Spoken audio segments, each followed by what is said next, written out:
मौलाना कि अली अगर कादरी कोई भी गलत बोलेगा कुछ कहना उस पर कार्रवाई होगी। मौलाना अली कादरी कुछ कहना चाह रहे हैं। जी मौलाना साहब। देखिए रुबिका जी, सबसे पहली बात तो ये है कि हम सब हिंदुस्तानियों को एक दूसरे के धर्म का आदर करना चाहिए। और रहा सवाल के पॉलिटिकल राइवलरी जो है, और पॉलिटिकल राइवलरी में एक दूसरे के हम खिलाफ बोलते हैं, सुनते हैं, वो बात एक अलग है। लेकिन किसी भी धर्म के खिलाफ बोलना, पैगंबर रसूल सल्लल्लाहु अलैहि वसल्लम के खिलाफ बोलना, या शिवलिंग के खिलाफ में कोई मजाक बनाना, कतई तौर पर यह कबूल नहीं किया जाएगा। और रहा सवाल जिन जिन लोगों पर, जैसे शादाब चौहान है और भी कुछ नाम उसके अंदर शामिल है, ये लोगों का डिबेट का अंदाज ऐसे था कि सारे लोगों में एक भड़काने का काम करते थे। अब उवैसी साहब की बात जहां तक मुझे पता है, उवैसी साहब ने कभी किसी धर्म का मजाक नहीं बनाया, ना अपने भाषण में बनाया, ना कभी डिबेट में बनाया, मैंने जहां तक के देखा है। और जो लोगों ने डिबेट में आकर किसी के धर्म का मजाक बनाया, वो कतई तौर पे गलत है, हम उसको कंडेम करते हैं। और ये शादाब पर और जो भी लोग जो आस्था का मजाक उड़ाए और उनके खिलाफ में जो FIR हुआ है, इस स्टेप का हम वेलकम करते हैं, खैर मकदम करते हैं। और रही बात, हमारे भाई अभी कह रहे थे कि खतर और जितने भी अरब कंट्रीज है, तो ये बात क्लियर करना चाहूंगा मैं कि हम किसी के दबाव में आने वाले नहीं है। अगर वो हमारे प्रोडक्ट का बाइकाट करते हैं, कर ले, हमें कोई परवाह नहीं है। लेकिन हमारे देश का सौहार्द बाकी रहे, हम इसके लिए कोशिश करें। अगर ये कोई कह रहा है कि भाई मोदी जी ने खतर के उसमें अरब ममालिक के दबाव में आकर के ये स्टेप लिया है, तो मैं इसको तायद नहीं करूंगा। मोदी जी का जो स्टेप नुपुर शर्मा के बारे में रहा, हमने उसका वेलकम किया। और आइंदा में भी जो कोई ऐसी गलती करेगा, चाहे हिंदू हो कि मुसलमान हो, उसके खिलाफ में जरूर कार्रवाई होना चाहिए। मौलाना साहब, मुझे आपसे बात करने में इतना आनंद आता है ना, उसके पीछे एक मकसद और वजह है। वो ये है कि आप अपनी बात सच्चाई से कह जाते हैं और मुझे दिल से खुशी होती है। लेकिन फिर मुझे दूसरे ही सेकंड एक खौफ आने लगता है कि कल को आपको भी वो सर्टिफिकेट ना दे दिया जाए जो हम जैसों को हमेशा से मिलता आ रहा है। और उस सर्टिफिकेट के मतलब कौड़ियों के भी दाम उसको अगर मैं बेचना चाहूँ तो ना हो पाएगा। लेकिन फिर वो आपको कुफ्र की राह पर चलने वाला कह देंगे, आपको न जाने कैसे कैसे नाम दे दिए जाएंगे। मुझे जैसे ही आपने जरा ये करना शुरू किया, आपको टैग कर दिया जाता है। कादरी साहब, आपको डर वर नहीं लगता है? देखिए मैडम, मैं इमाम हुसैन की औलाद हूं और हक गोई के लिए अपनी गर्दन कटाना भी जानता हूं, तो मुझे किसी की परवाह नहीं है। और जहां तक के सवाल टैगिंग का है, तो जो है मुझ पर फेक केसेस बुक भी किए गए, मुझे सताया भी गया और आज भी सता रहे हैं। लेकिन मैं हक गोई के लिए अपने आखिरी दम तक इंशाल्लाह हक गोई करता रहूं। कादरी साहब, मुबारक आपको। लेकिन एक सेकंड, रतन शारदा साहब अपनी बात ओपनिंग, हाँ 10 सेकंड। मैं सिर्फ इतना ही कहना चाहता हूँ, मैं इतनी सारी डिबेट्स में रहा, but it is beautifully articulated. मतलब इतना बेहतरीन स्टांस किसी चीज को लेकर कादरी साहब का है, ये अपने आप में अमेजिंग है। और खास तौर पर अब्दुल हफीज गांधी को भी ये देखना चाहिए कि धर्म से अलग हट के लोग इस तरह की बातें कर रहे हैं। It's amazing. मतलब इससे बेहतर क्या हो सकता है? ये बिल्कुल सच है। हम साथ में हिंदुस्तान सिर्फ इसी तरीके से चल सकता है, and this is the only way we have. Abdul साहब, आप जवाब दीजिएगा। मुझे पता है भाई आपको राजनीति करनी है, इकलौते राजनीतिक आप यहाँ पर हैं, बाकी सब तो फिर भी कहीं के प्रवक्ता नहीं है। लेकिन अच्छा, शिवम जी को आपने पार्टी में शामिल किया? बीजेपी से जुड़े हो? नहीं।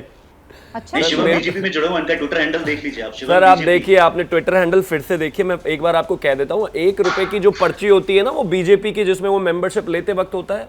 पूरा जीवन अगर आप वो ढूंढ के मुझे लाके दिखा देंगे, मैं चुपचाप हाथ जोड़ के, जैसे वो AIMIM के प्रवक्ता गए हैं, मैं वो उठ के चुपचाप चला जाऊं। बता दीजिए पब्लिक को। सर मैं तो अपने नाम के पीछे अखिलेश यादव भी लिखना चाहता हूँ, मुझे कोई प्रॉब्लम नहीं है। वो संविधान मुझे अधिकार देता है इस बात का। शिवम त्यागी बीजेपी, सर मुझे इस बात का अधिकार है। मैं तो कहता हूँ मोदी भी लगाना चाहता हूँ मैं अपने नाम के पीछे, गांधी भी लगा सकता हूँ, मुझे कोई प्रॉब्लम नहीं है। Because that technically gives me the authority। वो हो सकता है। तो आप इस चीज को किस तरीके से लेते हैं, मुझे उससे कोई फर्क ही नहीं पड़ता। ओके। और रतन शारदा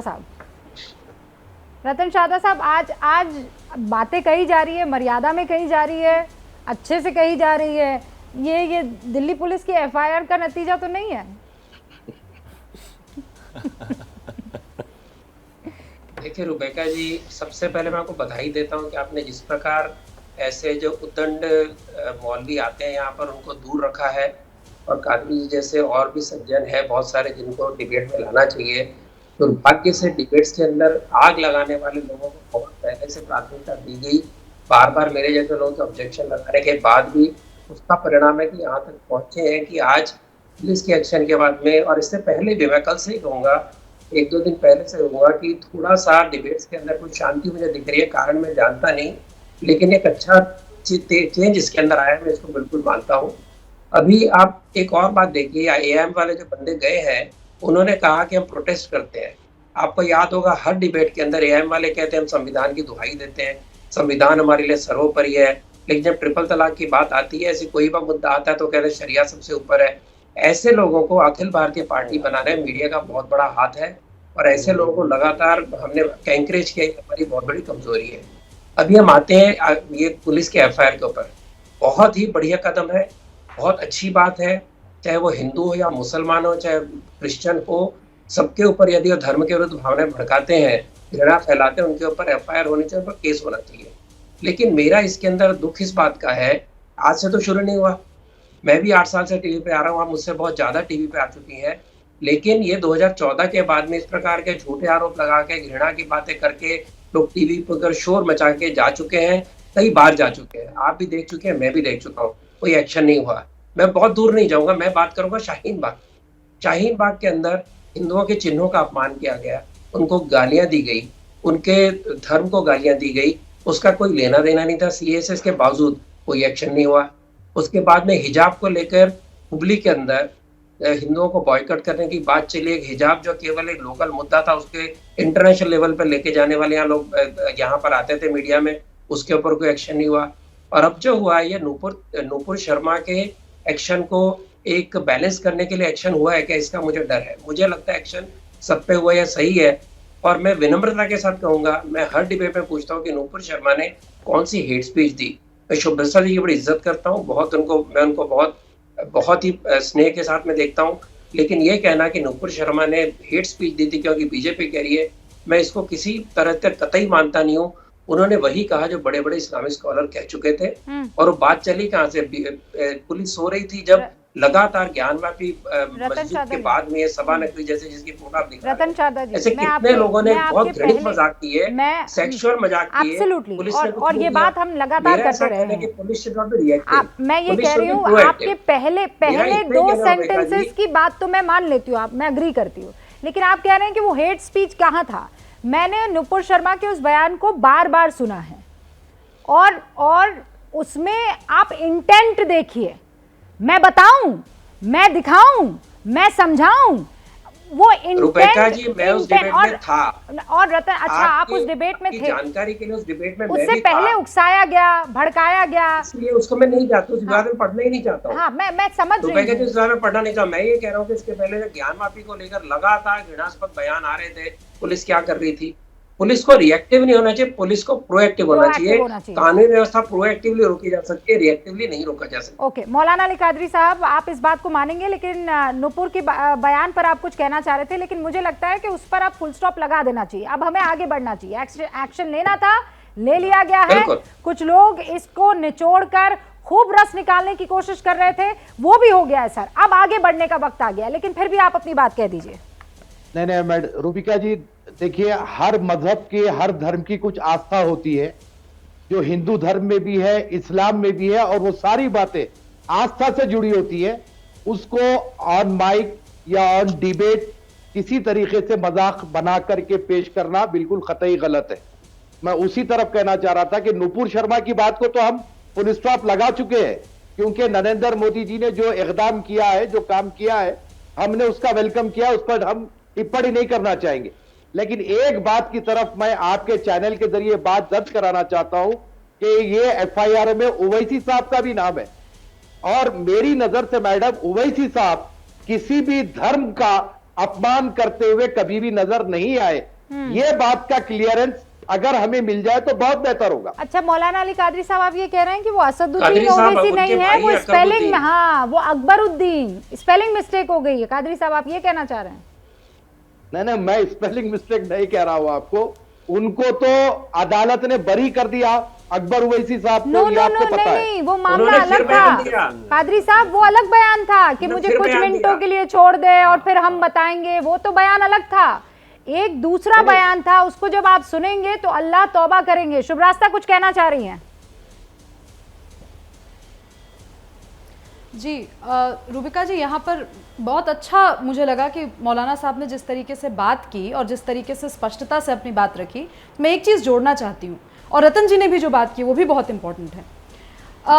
अमूमन ऐसा देखा गया, और मैं बहुत जिम्मेवारी से ये कह रही हूँ कि पिछले कुछ सालों में ऐसा बिल्कुल हुआ है कि पोलराइज जो डिबेट्स में जो पोलराइजेशन जिस लेवल का आता है, चाहे वो सोशल मीडिया हो या वो टेलीविज़न डिबेट हो या फिर वो या फिर जो आम मंच जो होते हैं, पब्लिक फोरम होते हैं, वहाँ पर जिस तरीके की तलखी और जिस तरीके का एक अग्रेशन आया डिबेट्स में, उसका एक हिस्टोरिकल कॉन्टेक्स्ट दिया जा सकता है, एक ऐतिहासिक संदर्भ दिया जा सकता है। इससे मैं इत्तेफाक रखती हूँ, लेकिन संदर्भ देने का मतलब हर तरीके के स्पीच को जस्टिफाई करना नहीं हो सकता।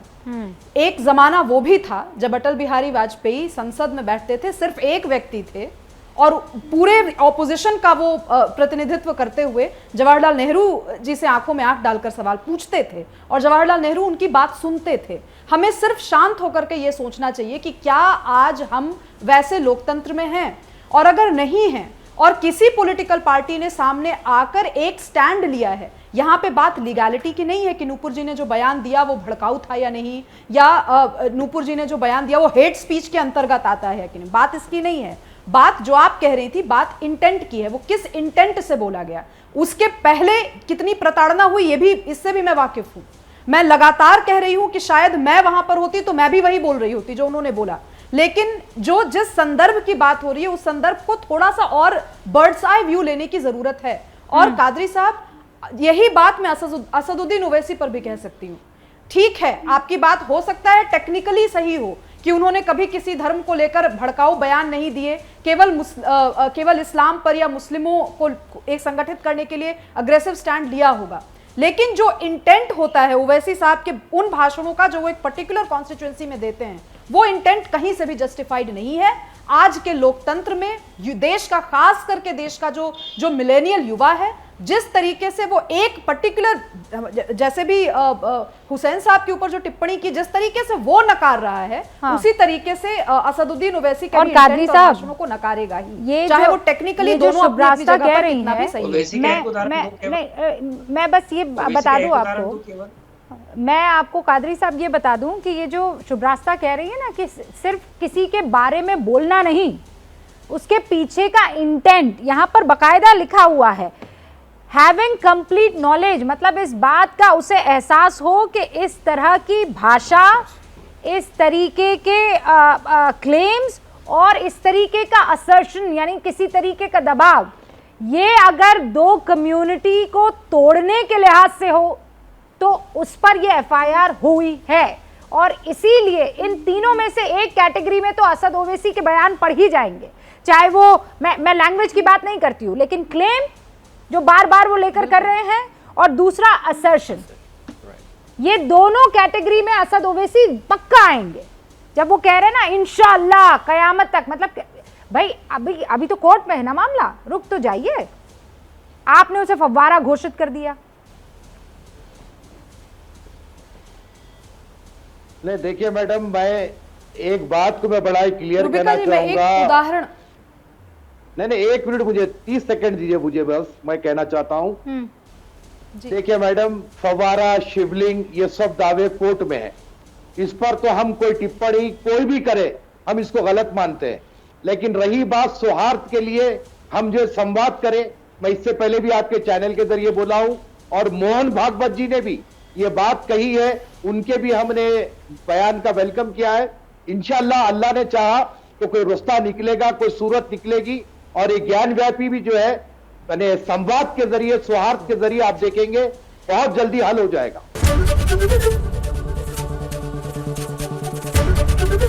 एबीपी न्यूज आपको रखे आगे।